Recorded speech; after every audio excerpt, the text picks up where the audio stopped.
કોરોનાની મહામારીને લઈને રાજ્ય સરકાર દ્વારા 4 મહાનગરો જેવા સુરત, અમદાવાદ, રાજકોટ અને વડોદરામાં રાત્રિ કર્ફ્યુ અમલમાં મૂકવામાં આવ્યો છે। જે રાત્રિ કર્ફ્યુ આગામી 15 દિવસ સુધી એટલે કે 15મી માર્ચ સુધી લંબાવવામાં આવ્યો છે। જે હાલ 4 મહાનગરોમાં રાત્રે 12 થી સવારે 6 વાગ્યા સુધી કર્ફ્યુ યથાવત છે। રાજ્યમાં મહાનગરપાલિકા અને સ્થાનિક સ્વરાજ્યની ચૂંટણીના ધમધમાટ વચ્ચે મુખ્યમંત્રી વિજય રૂપાણી સહિત 3 નેતા કોરોના પોઝિટિવ આવ્યા હતા, જેની વચ્ચે રાજ્યના 4 મહાનગરમાં 28મી ફેબ્રુઆરી સુધી રાત્રિ કર્ફ્યુ લંબાવવામાં આવ્યો હતો।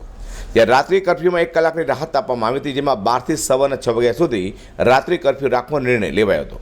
હવે તારીખ 28 મે કર્ફ્યુની મુદત રવિવારે પૂર્ણ થતાં જ ફરીવાર 4 મહાનગરોમાં 15 દિવસ માટે કર્ફ્યુ લંબાવ્યો છે। શુક્રવારે મુખ્યમંત્રી વિજય રૂપાણીના અને નાયબ મુખ્યમંત્રી નીતિન પટેલના અધ્યક્ષસ્થાને યોજેલા કોર કમિટીની બેઠકમાં લેવાયેલા મહત્વના નિર્ણયોની વિગતો આપતા રાજ્યના અગ્ર સચિવ ડૉક્ટર જયંતિ રવિએ જણાવ્યું હતું કે કોરોના સંક્રમણને રોકવા માટે રાજ્યમાં સર્વેલન્સ અને ધન્વંતરી રથની કામગીરી સઘન બનાવાશે। આ અંગે બેઠકમાં વિસ્તૃત ચર્ચા કરાઈ હતી અને વધી રહેલા સંક્રમણ માટે મુખ્યમંત્રી દ્વારા ચિંતા વ્યક્ત કરાઈ। કોરોના સંક્રમણ અટકાવવા ઘનિષ્ઠ સર્વેલન્સની કામગીરી તેમજ બોર્ડ એરિયા પર સ્ક્રીનિંગ કરવા માટે સૂચનો અપાયા છે।